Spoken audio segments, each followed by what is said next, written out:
Confidence and ease while speaking, states presence and body language, relevance to the program theme, clarity, expression, and eloquence of delivery.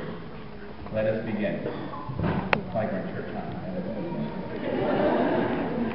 Turning your hymnal to page. So some of you do go to church. Participant number 1, Kandace Declay.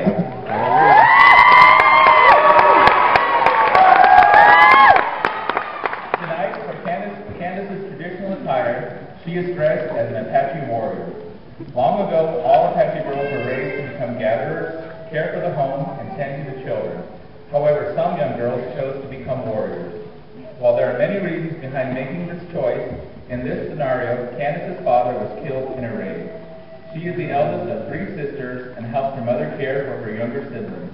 She has chosen to become a warrior to provide for her family. She is skilled in making bows and arrows and to hunt big game like elk and deer. To ensure that she does not attract attention, she wears a plain white moccasins and a simple gray cotton camp dress. She also wears a feather in her hair for protection and guidance.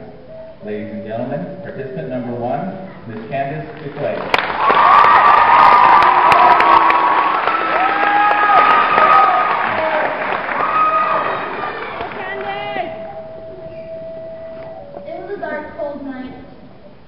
I had never heard anybody scream that way, because my mother didn't scream that way. I had never heard a child scream that way, because my sister didn't scream that way either. I was confused, so I got up. I walked into the living room, and I saw my mother against the table because my father was beating her. I didn't understand what that was. Then I saw him push my sister. And then everything just got so out of hand.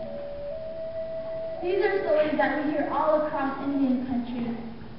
Husbands beating their wives, boyfriends beating their girlfriends. That's what we call it Apache love, but that's not good.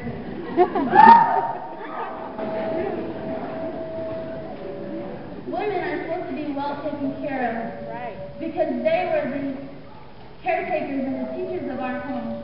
Only they were strong enough to bear the pains of childbirth. And now, we look back and we see that over time, slowly women have become broken. They've become hurt, tired, they struggle. Some were forced to become both mothers and fathers to their children. This was difficult for them, but they still smiled. Through the tears, they laughed. And several times, we see that women are the stronghold of their family. They support their husbands because the husband is the head of the household. This is a good thing, because the women, like the backbone of her body, hold the family together. They guide their family and also guide their husbands. Together, women have overcome so many things over the years, and I am proud to be called Apache. I am happy to be here, and I thank my mother for teaching me all that she has taught me. It is because women like her and so many other women that we celebrate Indian women in the changing world today. Thank you.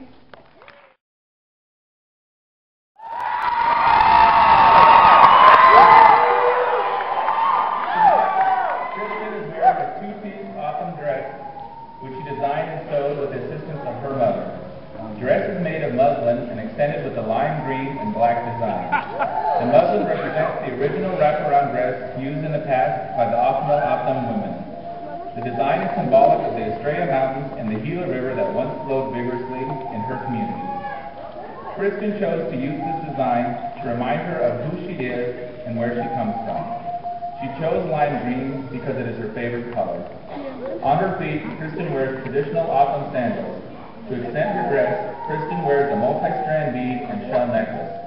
Long ago, this type of necklace displayed a family's wealth based on the types of beads and shells used.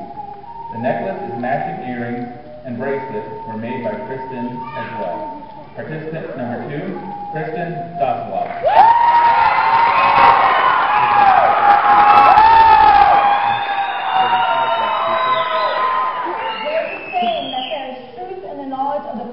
Present and future.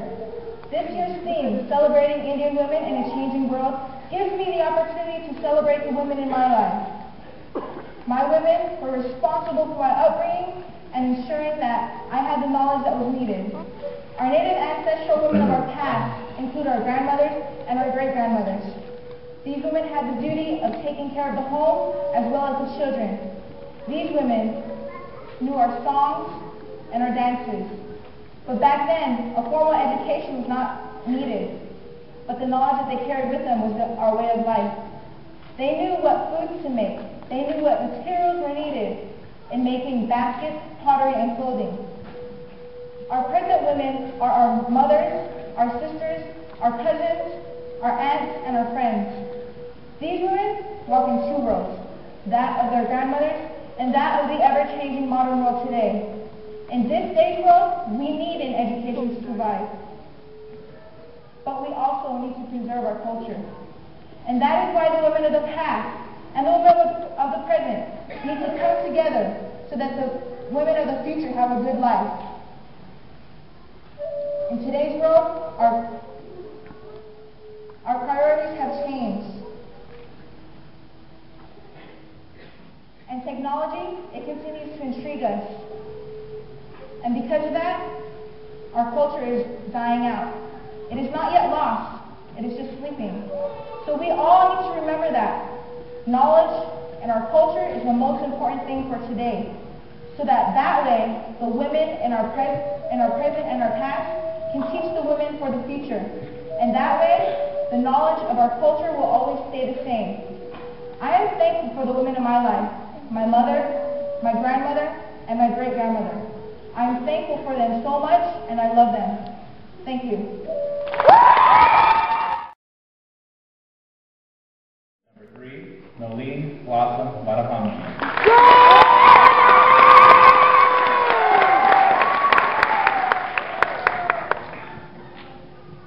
Traditionally, our women were nurturers, educators, and they helped the men while they were out to hunt. They went and gathered water, got the food ready, prepared for the men to come back. They skinned the deer hide.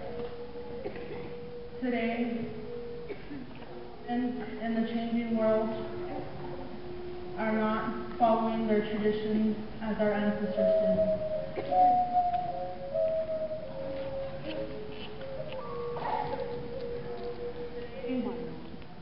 Our